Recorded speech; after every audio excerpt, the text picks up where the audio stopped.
क्या पढ़ा था? भ्रूणपोष का विकास। क्या पढ़ा था? भ्रूणपोष का विकास पढ़ा था। ठीक है।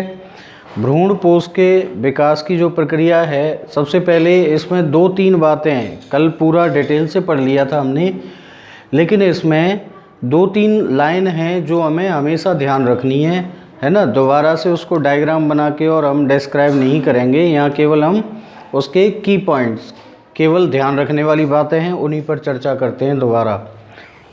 हाँ जी, तो जैसे हम बात कर रहे हैं भ्रूणपोष का विकास। ठीक है। इसमें ध्यान रखने वाली बात, जो पॉइंट हैं वो मैं बता रहा हूँ आपको। नंबर 1, सबसे पहले हमें ध्यान रखना है कि भ्रूणपोष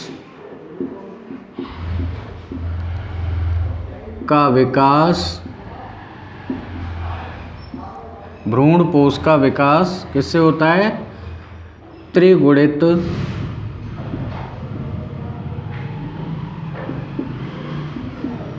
प्राथमिक भ्रूणपोष केंद्रक से होता है। प्राथमिक भ्रूणपोष केंद्रक से होता है, ये लाइन आपको ध्यान रखनी है। ठीक है। फिर इसके बाद में क्या आ जाते हैं? भ्रूणपोष के प्रकार। भ्रूणपोष के प्रकार में कितने नाम लिखे थे हमने? 3। 1, 2, 3। पहला ध्यान रखना है केंद्रकीय भ्रूणपोष। इसमें क्या होता है?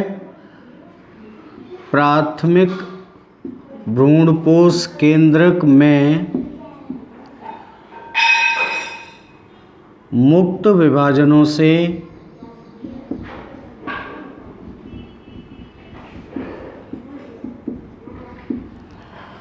निर्मित अनेक केंद्रक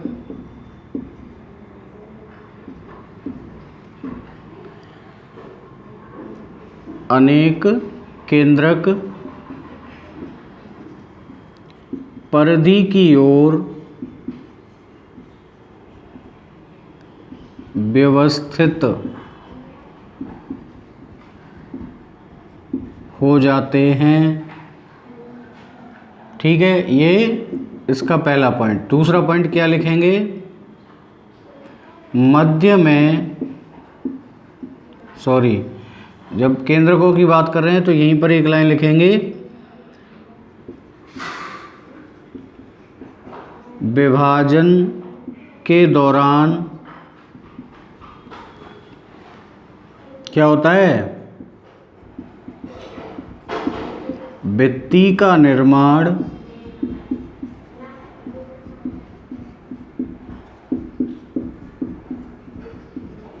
नहीं होता है। तीसरा,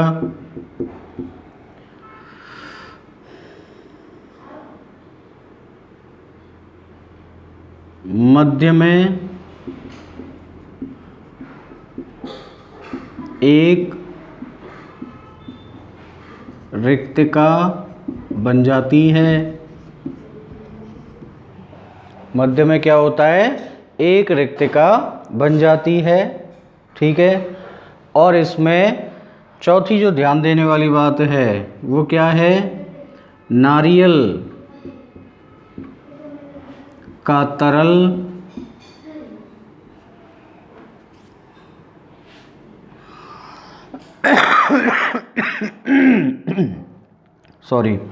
नारियल का तरल क्या कहलाता है? द्रव केंद्रकीय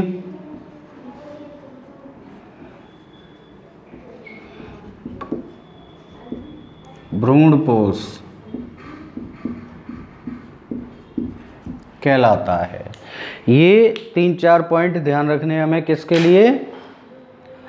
केंद्रकीय भ्रूणपोष के लिए। ठीक है, मैं फिर बता रहा हूँ, की पॉइंट है ये जो हमें ध्यान रखने हैं, जिस पर हम भ्रूणपोष के विकास को पूरा वर्णन कर सकते हैं। पहली लाइन ये ध्यान रखनी है, भ्रूणपोष के विकास की हेडिंग डालेंगे तो हमें ये पता होना चाहिए भ्रूणपोष का विकास किससे होता है, जो प्राथमिक भ्रूणपोष केंद्रक बनता है द्विनिषेचन के दौरान त्रिगुणित, उससे होता है। फिर आते हैं प्रकार। पहला प्रकार केंद्रकीय है। इसमें क्या होता है, प्राथमिक भ्रूणपोष केंद्रक में मुक्त विभाजन होते हैं और उससे क्या होता है, बहुत सारे केंद्रक बनते हैं जो परिधि की ओर व्यवस्थित हो जाते हैं। ठीक है, परिधि की ओर व्यवस्थित होने से उनके मध्य में क्या होता है, रिक्तिका बन जाती है। और विभाजन जब होते हैं केंद्रक में तो विभाजनों के दौरान केंद्रक के चारों ओर भित्ति का निर्माण नहीं होता। ठीक है, इसमें विशेष रूप से ध्यान रखना है, नारियल में जो तरल भरा होता है जिसको कोकोनट मिल्क कहते हैं, वो क्या कहलाता है, द्रव केंद्र की भ्रूणपोष कहलाता है, या केंद्र की शब्द को हटा दें तो द्रव भ्रूणपोष भी कहते हैं उसको। ठीक है, ऐसे ही हम प्रकार लेंगे यहाँ पर।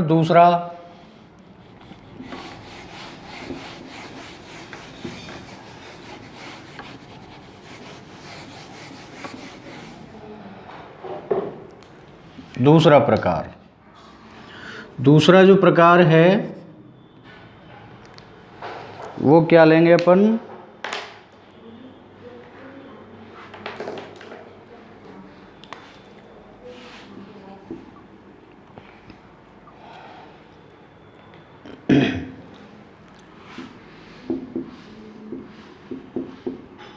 कोशिकीय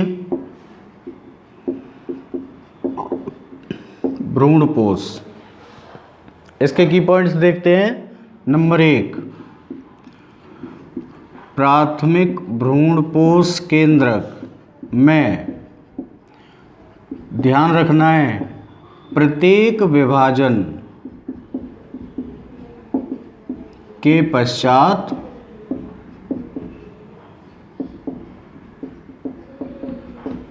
भित्ति निर्माण होता है।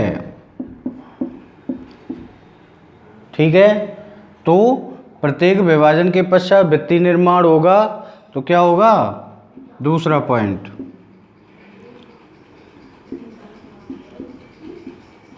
भित्ति निर्माण के कारण यह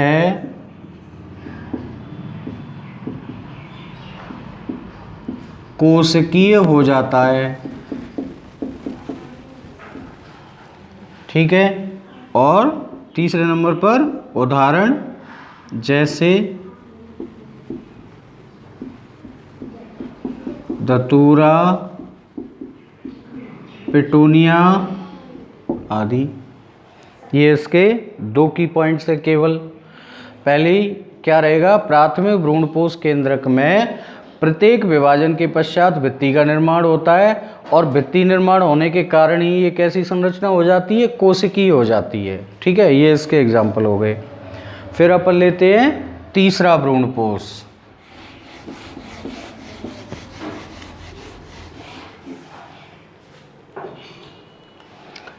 तीसरा भ्रूणपोष कौन सा है, हीलोबियल भ्रूणपोष। इसके की पॉइंट्स क्या हैं, नंबर 1,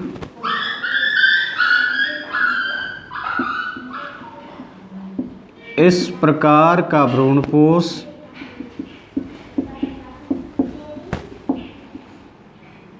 एक बीजपत्री के हीलोबीगढ़ में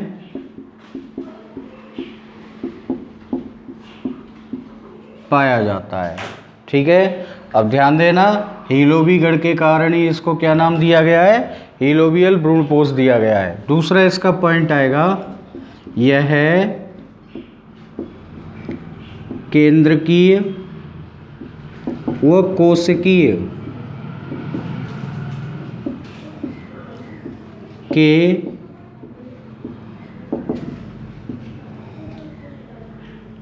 मध्य का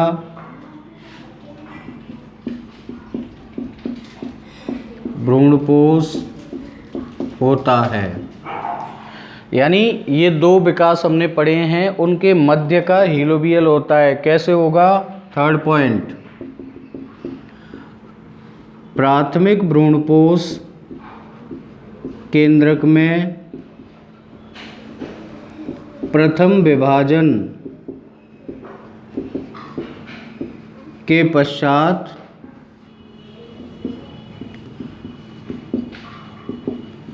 भित्ति निर्माण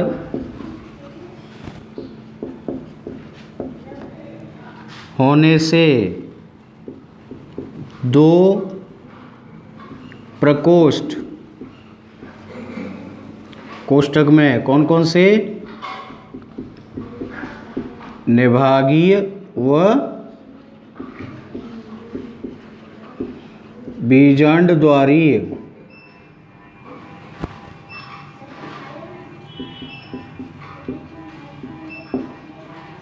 बनते हैं। निभागीय व बीजांडद्वारीय बनते हैं। ठीक है। इसके पश्चात फोर्थ पॉइंट ऊपर लिख रहे हैं। अब देखिए यहाँ पे हमें क्या बात का ध्यान रखना है? मध्य का है ये। किसके मध्य का? केंद्र की और कोशिकीय। तो क्या होता है? बीजांडद्वारीय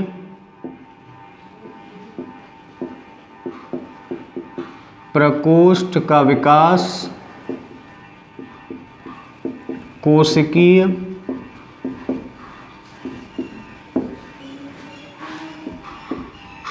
तथा निभागीय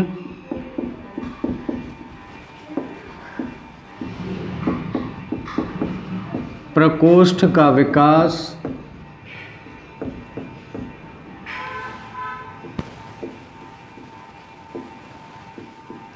केंद्रकीय भ्रूणपोष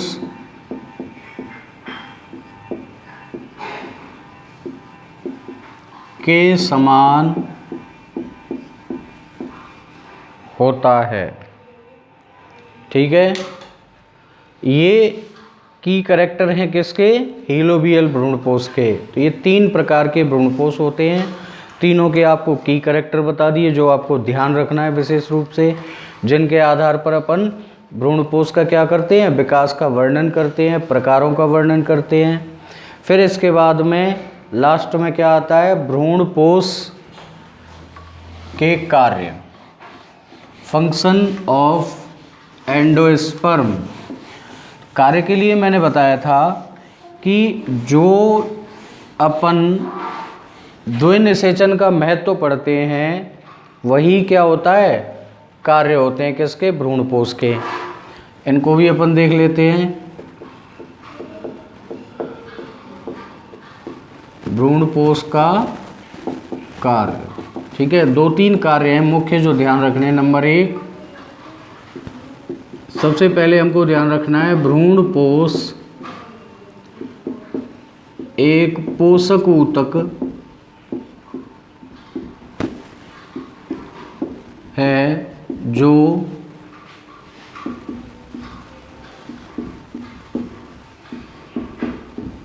विकसित होते हुए भ्रूण को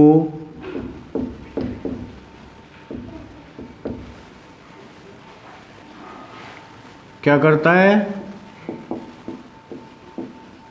पोषण प्रदान करता है। दूसरा कार्य क्या होगा? भ्रूणपोष का विकास कल हम पढ़ रहे थे तो उसमें एक चीज़ बताई थी कि जो भ्रूणपोष होता है उसमें एक तंतु समान संरचनाएं विकसित होती हैं जिनको कहते हैं भ्रूणपोष चूसकांग। ये संरचनाएं क्या करती हैं? अन्य ऊतकों में जैसे बीजांडकाय आदि ऊतकों में धंस जाती हैं और वहाँ से पोषक पदार्थ अवशोषित करने का कार्य करती हैं और उन पोषक पदार्थ कहाँ तक पहुँचते हैं? वो विकसित होते हुए भ्रूण तक। ठीक है। तो then we can write here, क्या लिख सकते हैं हम? भ्रूणपोष चूसकांग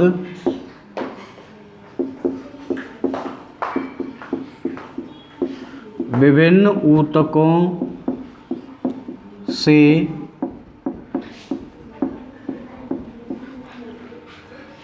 पोषण प्राप्त करने का कार्य करते हैं। दूसरा कार्य हो गया। तीसरा कार्य अपन क्या बता सकते हैं?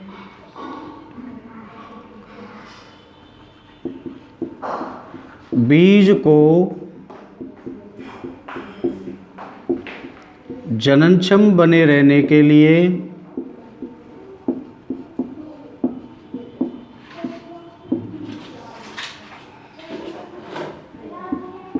भ्रूणपोष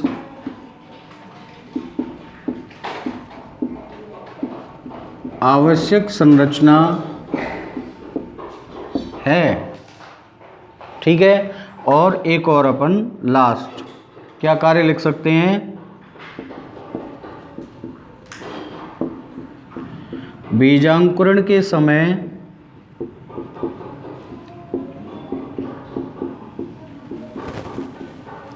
प्रारंभिक स्थिति में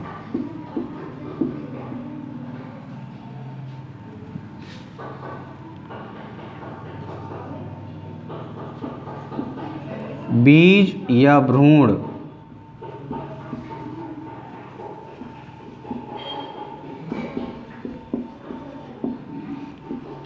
भ्रूणपोष से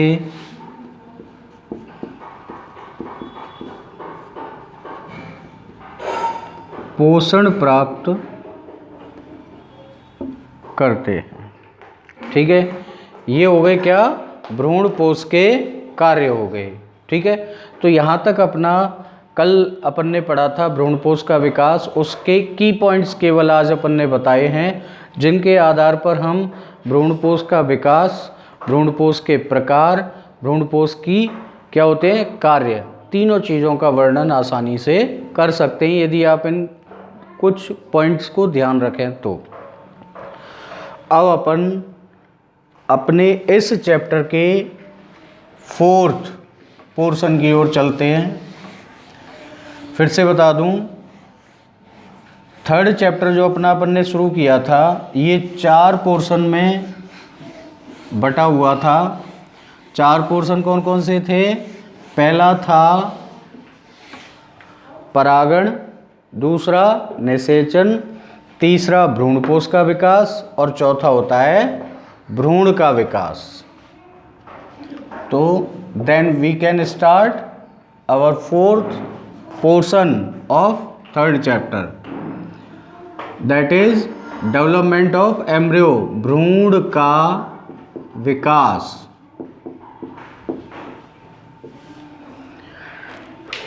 भ्रूण का विकास। ठीक है। तो सबसे पहले अपन भ्रूण की बात कर रहे हैं, तो भ्रूण के लिए हमें सबसे पहले एक लाइन दिमाग में आ जानी चाहिए कि द्विनिषेचन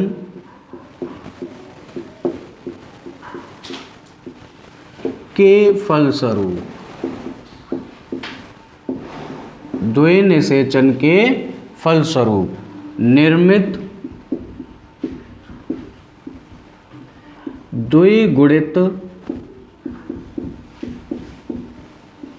युग्मज से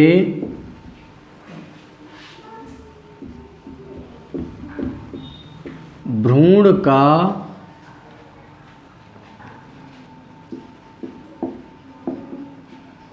विकास होता है। It is the first line of development of embryo. क्या होगी ये पहली लाइन कि द्विनिषेचन की जो क्रिया पढ़ते हैं हम, उसमें क्या होता है, एक नर युग्मक अंड कोशिका से संलयित होकर के निर्माण करता है किसका? युग्मज का, जो कैसा होता है? द्विगुणित। और ये इसी युग्मज से फिर आगे विकास किसका होता है? भ्रूण का विकास होता है। ठीक है। तो ये पहली लाइन। अब दूसरी लाइन क्या आएगी? दूसरी लाइन आती है हमेशा खोज की। किसकी आएगी? खोज की। तो एक वैज्ञानिक हैं हैंस्टीन ने सर्वप्रथम एक पौधे का नाम है कैप्सेला वर्सा पिस्टोरिस।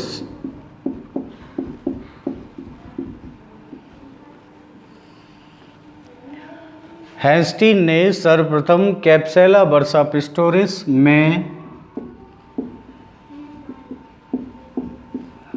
भ्रूण विकास को रिपोर्ट किया। ठीक है, ध्यान रखना है, वैज्ञानिक का नाम हैंस्टीन और इन्होंने किस में रिपोर्ट किया? कैप्सेला वर्सा पिस्टोरिस में भ्रूण के विकास को रिपोर्ट किया। अब ये जो भ्रूण का विकास रिपोर्ट किया गया था, इस भ्रूण के विकास का दूसरा नाम क्या है? क्रूसीफेराड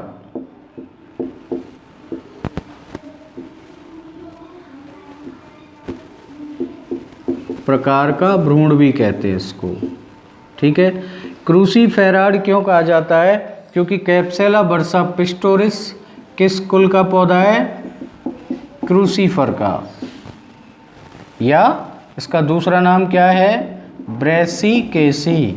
ब्रेसिकेसी कुल का पौधा है ये, इसलिए क्रूसीफर का पौधा कैप्सेला वर्सा पिस्टोरिस में सबसे पहले इसको रिपोर्ट किया था इसलिए इसका नाम क्रूसीफेराड टाइप का एम्ब्रियो भी इसको, या क्रूसीफेराड प्रकार का भ्रूण भी इसको कहा जाता है।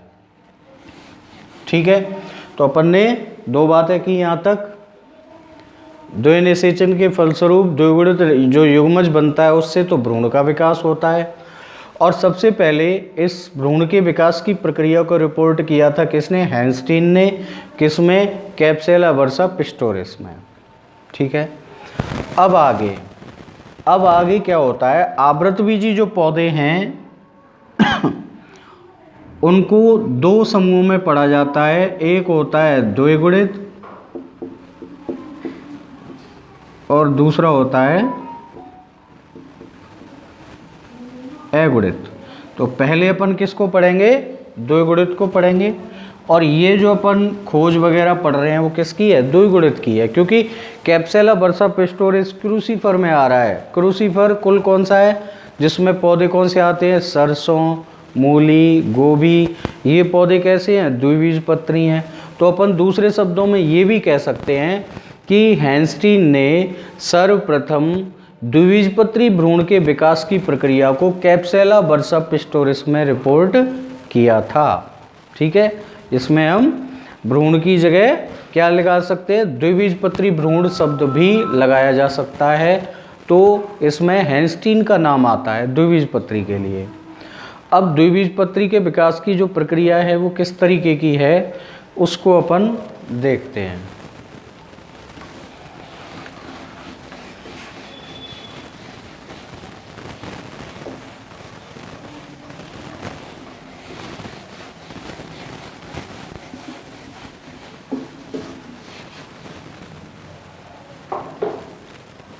हेडिंग लिखेंगे नंबर 1,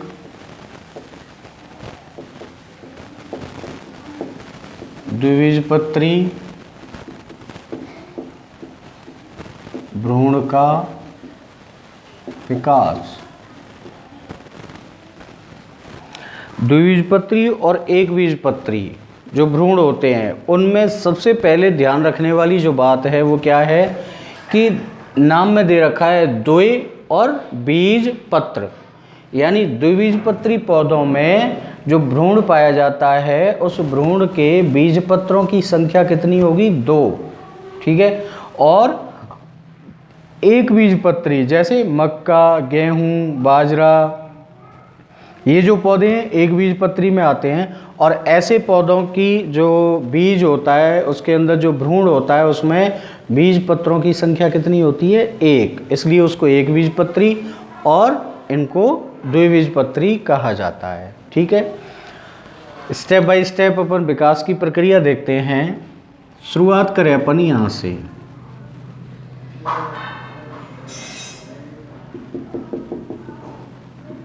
क्या है ये? युग्मज, है ना। युग्मज से ही विकास पढ़ना है। तो अंड कोशिका और नर युग्मक का जो संलयन हुआ था उससे क्या बन गया? युग्मज बन गया, द्विगुणित। युग्मज में सबसे पहले क्या होगा?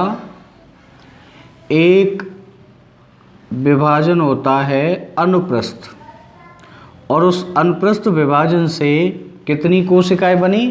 2 कोशिकाएं। इन 2 कोशिकाओं में इसको हम नाम देंगे शीर्षस्थ कोशिका, और इसको नाम देते हैं हम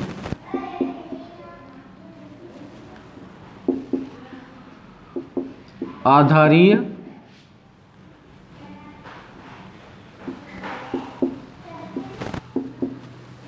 कोशिका। ठीक है, यहाँ तक क्या हुआ है? युग्मज में एक अनुप्रस्थ विभाजन हुआ है सिर्फ, उससे 2 कोशिकाएं बनी। ऊपर वाली को शीर्षस्थ कोशिका और नीचे वाली को क्या नाम दे दिया? आधारीय कोशिका। आगे शीर्षस्थ कोशिका में विभाजन अनुदैर्ध्य होते हैं और आधारीय कोशिका में विभाजन अनुप्रस्थ होते हैं। तो स्थिति क्या रहेगी?